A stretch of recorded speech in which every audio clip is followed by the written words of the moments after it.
One more thing. We learned why Rich Paul has a podcast, but we haven't learned what Anthony Davis or Rich Paul want to do in a trade at the deadline. One more thing right now. And welcome. You are still locked out of the Dallas Mavericks, your team every day. My name is Nick Angstadt, media member covering the Mavs for over 10 years. Today's episode is brought to you by FanDuel. This is the last call for football on FanDuel. If you're a new customer, bet just $5. If you win, you get $200 in bonus bets. Joined by Isaac Harris, one more thing, King himself. We want to talk about the Rich Paul podcast quote. We want to talk about Anthony Davis rumors. So if you don't like that stuff, this is not the episode for you. I hear you. I hear some of you. We put this all on the side for some of you guys on a different episode. But I do think it is all interesting. And so we'll talk about all that. Let's get into it. Hey, can I give you a stat real quick? Of course. One more thing at the beginning. Yeah, at the beginning, just because it's relevant. Since the Luka Doncic Anthony Davis trade, yeah, more games played, Anthony Davis or Joel Embiid? Oh, it's got to be Embiid. He's been on a tear lately. Embiid has played in 31 games since that trade, and Anthony Davis has played in 29 games. Oof. Anyway, just had to throw that out there. Anyway, proceed. I had someone tell me that Embiid is better than Luka Doncic right now on Twitter yesterday, and I was like, oh, interesting. Embiid is better than Luka? Yeah. Then I was like, I don't agree with that. Wow. Embiid's playing really well, but I don't think that's the case. No. So Rich Paul went on his podcast with Max Kellerman, and after the whole thing with Anthony Davis, and there's the report that got aggregated that Anthony Davis has demanded a trade, or that Rich Paul has demanded that Anthony Davis be traded at the end of the week. I talked about it on an episode a little while ago that one, we know that he does want him to be traded. Yeah. But even the wording of the report didn't sound like a demand at all. And so now Rich Paul gets on this podcast and he says this: I know what was said. That thing was aggregated. This is the power of the internet. If you're wondering why Rich Paul has a podcast, this is part of the reason why. Pause. Third person, baby. Let's go. This is a quote from Rich Paul. Him saying, you're wondering why Rich Paul has a podcast. This is part of the reason why. Back to the quote.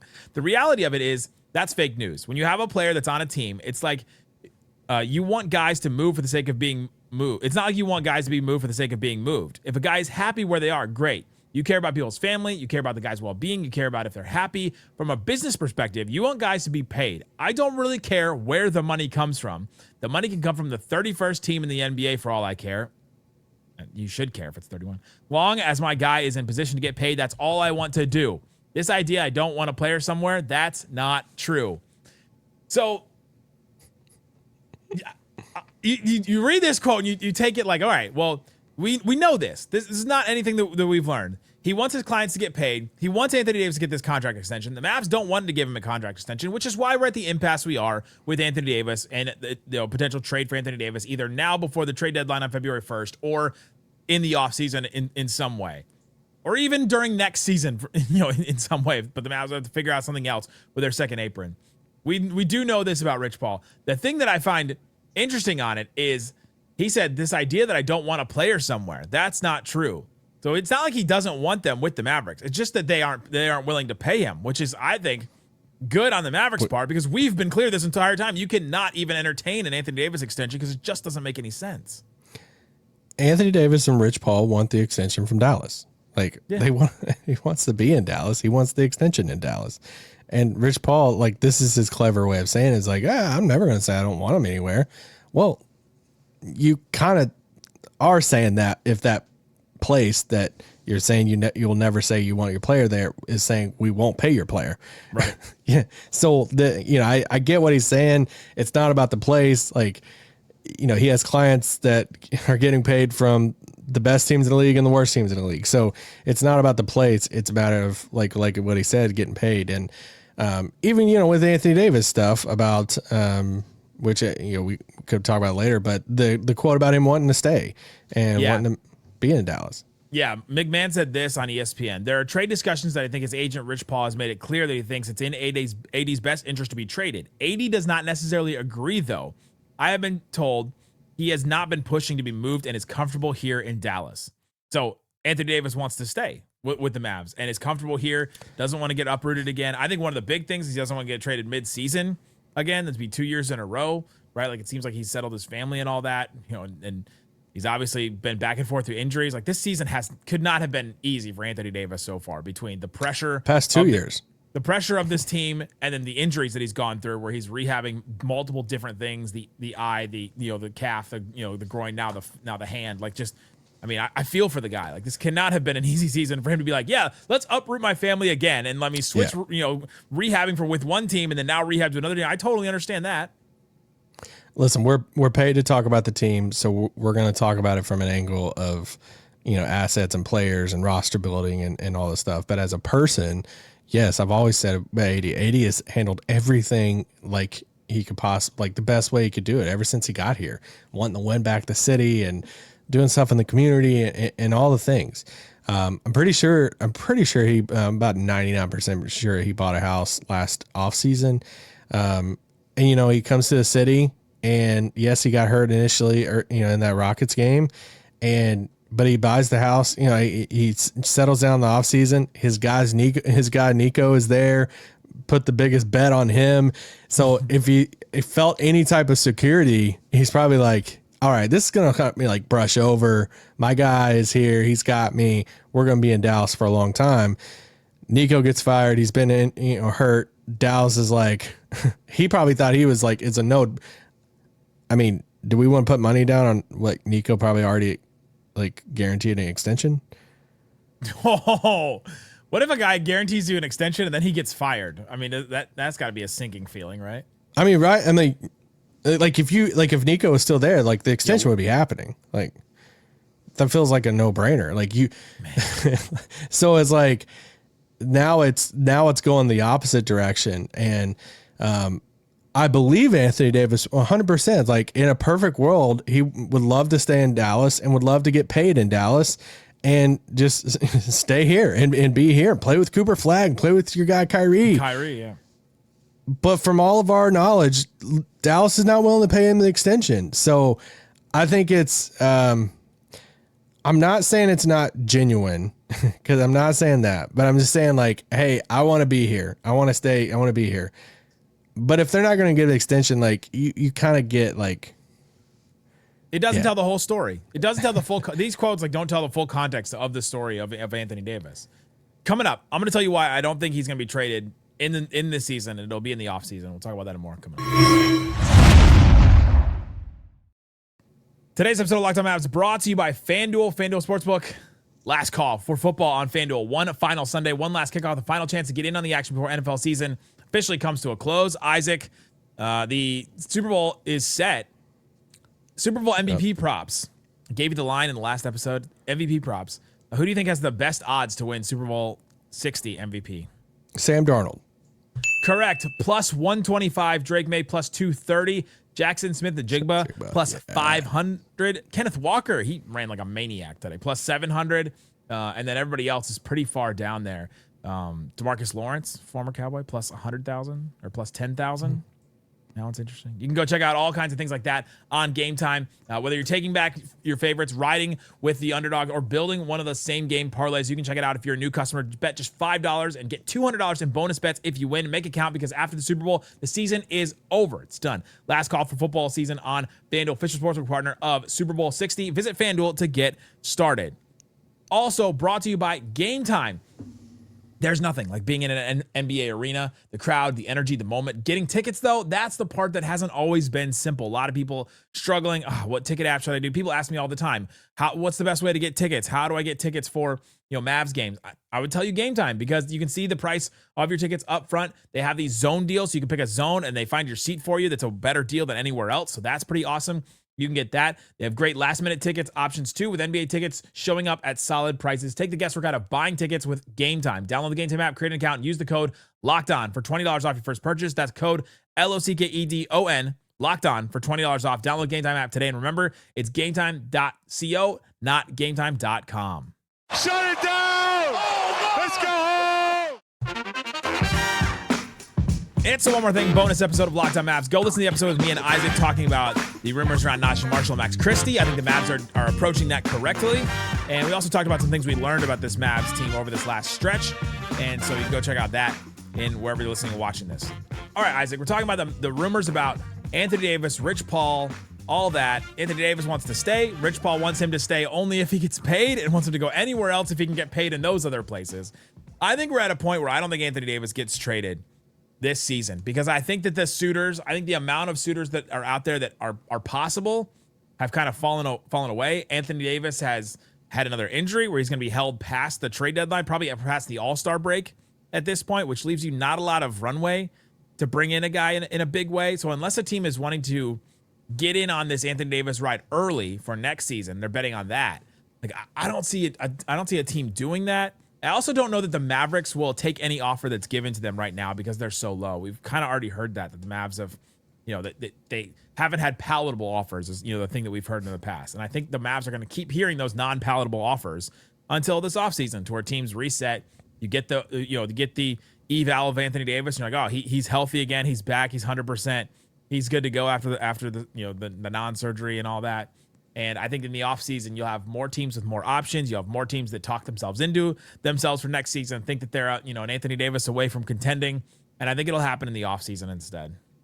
Also, the Mavs will probably have a GM by then. And I wonder if that affects anything because I know that Matt Riccardi and Michael Finley have been, empowered to make moves and to make big moves. But that is a really big move. And to do that without a GM at the helm, unless that's it's like that's just a poor decision by Dumont. Then, like, what to not make a move because you don't have a if the Mavs just don't do anything at the deadline because we don't have a GM. And it's like I'm saying not with anything with Anthony. I'm saying not do anything with Anthony Davis. I know that they've been empowered to make moves, right? Yeah, obviously, but a big move like that with Anthony Davis that has a lot of weight to it, both like emotionally for the franchise and like. Value wise for the franchise going forward. Like I would wonder if they wait for the whoever the decision maker is going forward to be set in place by then. I believed all of that after the last injury.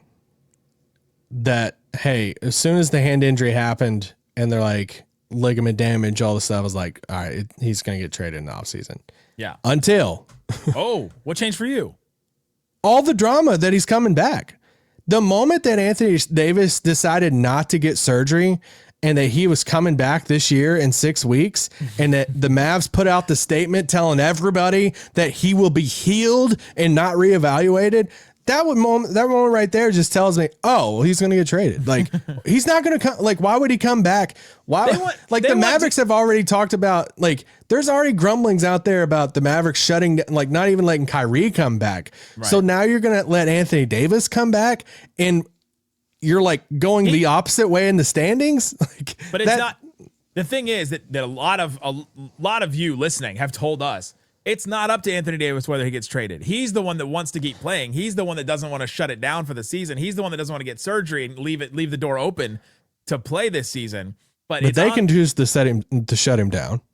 They could, yes. The Mavericks could. The Mavericks could also say, "Hey, well, we're gonna not play you, and then we're gonna trade you in the offseason and not now." And I think that's when it's gonna happen. Anthony Davis is the one. He's the one doing all that, trying to position himself to get traded. And Rich Paul's definitely doing that. We just talked about why, because he wants his guy to get paid and get the extension, and he's not going to get it from Dallas. Yeah, I think everybody understands that on their sides. Like, he's not going to get the extension in Dallas. Rich wants him to get traded. And I still think it's going to happen over the next 2 weeks because I don't think he's ramping up to play again. And he's doing this thing pregame the other night with the hand brace on and everything. Like, I don't think he's ramping up. I don't think he's electing not to have surgery and everything if there wasn't something, hey, like, if he's coming back, then we're going to find him at home over the next few weeks. Rich obviously wants that. The thing I'm curious about is how uncomfortable does Rich Paul make this over the next 2 weeks? We've already seen the stuff he's already put out in the media and going through Shams and different people. Like, we've already seen the things that he wants. Tim McMahon has been very vocal about it. Like, hey, Rich Paul wants his client somewhere to get the extension. They've been working with Rich and everything. So I think all of that. I don't think there's a world in which Anthony Davis is doing all of this to like post trade deadline to come back to a 9 under, 10 under 500 Mavs team. And then the Mavs. So then they're going to be like, hey, if they're going to just shut him down, then why not just get surgery and be fully healed from it?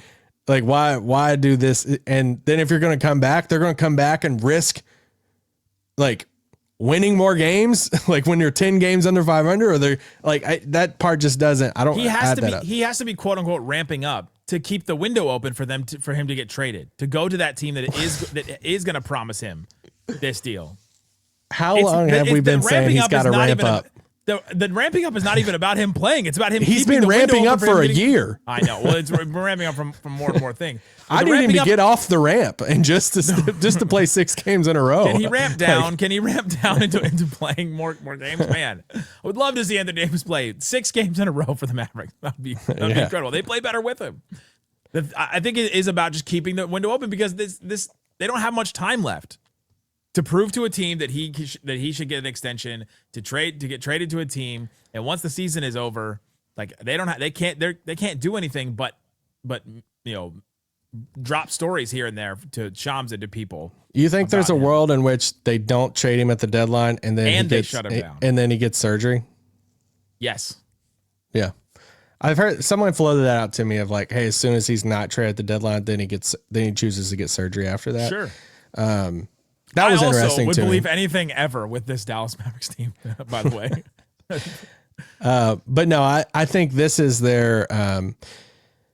I think both sides come to an agreement. I think more of Dallas's side of like, hey, I think Dallas lowers the price just a little bit before the deadline, and I think Dallas says, let's wipe our hands clean. Let us get the financial flexibility. Let's listen to Isaac Harris. Let's do it. No, I just think like, let's turn the page on it. If they've decided to not bring Kyrie back and all of that, like, hey, right, let's give us that breathing room financially to where if we want to do the max extension, we don't have to trade Naji and all, like, we don't have to do these things right now. If they figure that out. And that's where I'm still looking at a team like the Hawks. Like the Hawks have to get a big man if they want to be any type of like, I don't know, any type of serious team this year, to try for anything. They have to get a big. So it's like when the Giannis thing gets situated, and let's say they either shut him down or he goes to Miami or somewhere else, and the Hawks are like, all right, well now it's our turn. Like we're actually going to like swing for something. And I could see the Hawks thing still happening. I could see the Raptors thing still happening if they don't get Sabonis. I still think there's some of these East teams that I could see the Clippers swooping in saying, hey, we'll give you 2 firsts with the crap that we have. Yeah. You talked about the other day. I could see the Golden State over this next week saying, hey, like let's say this about Golden State real quick. Yeah. If they want any type of being a serious team with Steph this year or next year, they got to trade Jimmy Butler. Like there's no way around this. It's their only way to like, and that's where like, it wouldn't shock me either if it came out over the next week. It's like, hey, they're going to trade Jimmy because they want to compete with Steph over this next year or two. They got to trade the Jimmy contract, and then it's, hey, what do we got to add to the Jimmy contract?